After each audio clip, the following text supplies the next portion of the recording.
Taiwan indicts 2 Communist Party members funded by China.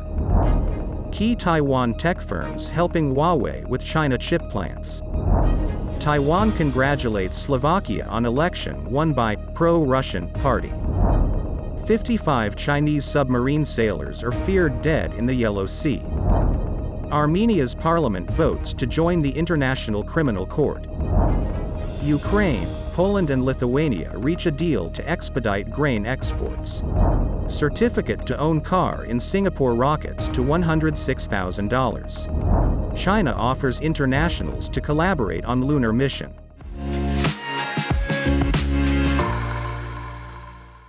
Hello, I'm CJ. Thank you for joining us on Funday News. It is Thursday, October 5th, and here are your top stories.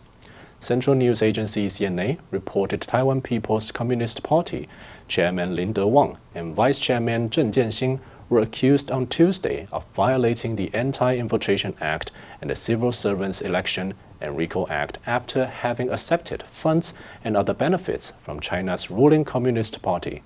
Prosecutors accused them of colluding with China in an effort to influence next year's elections for president and members of the Legislative Assembly. CNA reported Lin failed twice in bids for local government council seats and staged protests against a visit by the Speaker of the U.S. House of Representatives Nancy Pelosi last year, all allegedly funded by China. CNA said Lin also allegedly worked as an advisor to the local Taiwan Affairs Office in China's Shandong province. The Independent said the local Communist Party in Taiwan has a minuscule influence on elections and public opinion in general, despite staging attention-getting demonstrations during polls. Several Taiwanese technology companies are helping Huawei Technologies Company build infrastructure for an under-the-radar network of chip plants across southern China, an unusual collaboration that risks inflaming sentiment on a democratic island grappling with Beijing's growing belligerence. According to a Bloomberg News investigation, they included a unit of Taiwanese chip material reseller Topco Scientific Company, and a subsidiary of Taipei-based LNK Engineering Company, and a construction specialist United Integrated Services Company. Meanwhile, Taiwan's CISA Huntech Chemical Technology Taiwan Company said on its website that it had won contracts to build chemical supply systems for 2 Chinese chipmakers, Shenzhen Pensun Technology Company and Pengxinwei IC Manufacturing Company, which was blacklisted by the U.S. last year. Both companies have been identified as working with Huawei to build chip fabrication facilities. Huawei unveiled a smartphone in late August with an advanced chip made in China. Taiwan News reported Taiwan's foreign ministry has congratulated Slovakia after Robert Fico's SMER SSD party won a general election last Saturday, September 30th.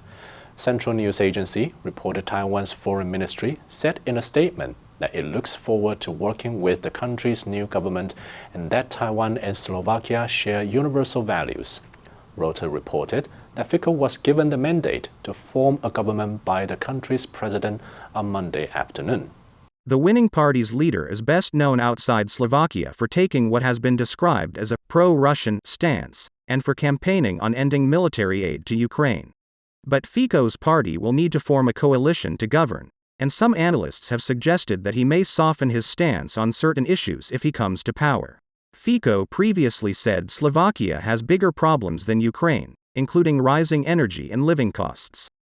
The country's budget deficit is also reportedly to become the highest in the Eurozone.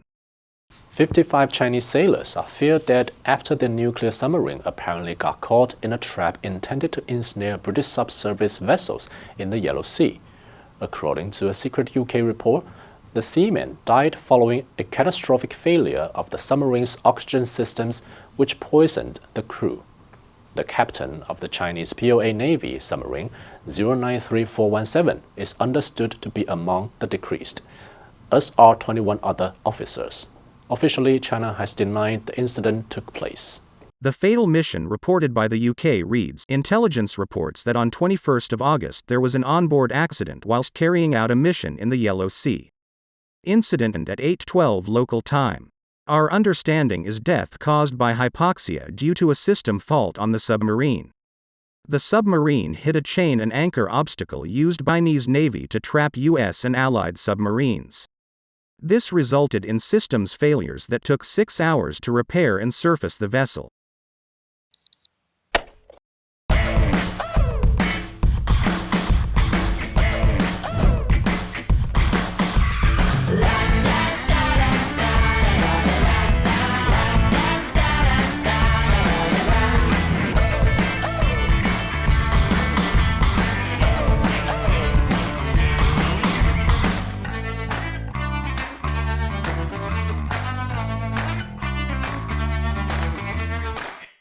Armenia's parliament voted Tuesday to join the International Criminal Court, a move that further strains the country's ties with its old ally Russia after the court issued an arrest warrant for President Vladimir Putin over events in Ukraine.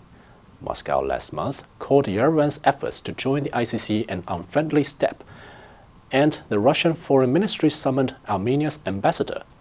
Countries that have signed and ratified the Rome Statute that created the ICC are bound to arrest Putin if he sets foot on their soil. Putin was indicted for war crimes connected to the deportation of children from Ukraine. While Armenia later sought to assure Russia that Putin would not be arrested if he entered the country, Kremlin spokesman Dmitry Peskov called Tuesday's decision incorrect, stating that it would raise additional questions in Moscow. He emphasized that Armenia is our ally, a friendly state, our partner, and much unites us with the brotherly Armenian people. He also mentioned that a diplomatic solution is needed and will be discussed with Yerevan.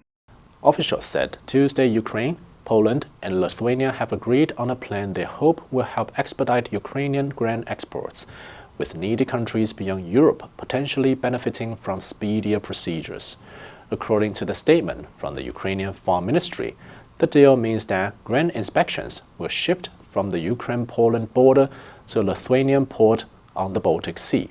The inspections from the Lithuanian port of Klaipėda for pests and plant diseases will take place from Wednesday.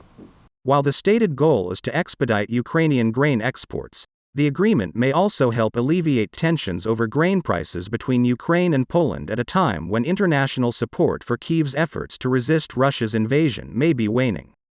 Poland, Hungary, and Slovakia announced bans on the local imports of Ukrainian food after a European Union embargo ended in mid-September.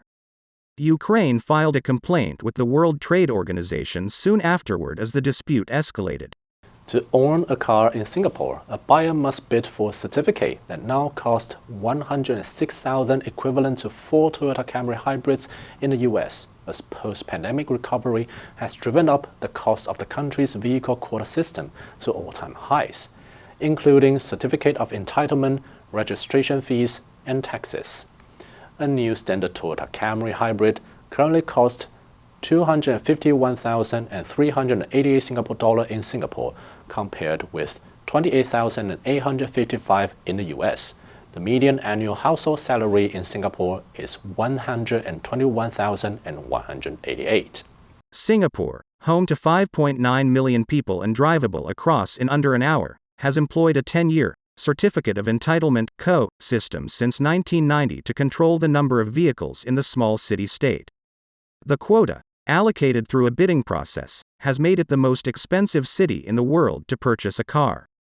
The certificate for a large car skyrocketed from 2020 prices to a record $146,002 Singapore dollars, $106,376.68 on Wednesday.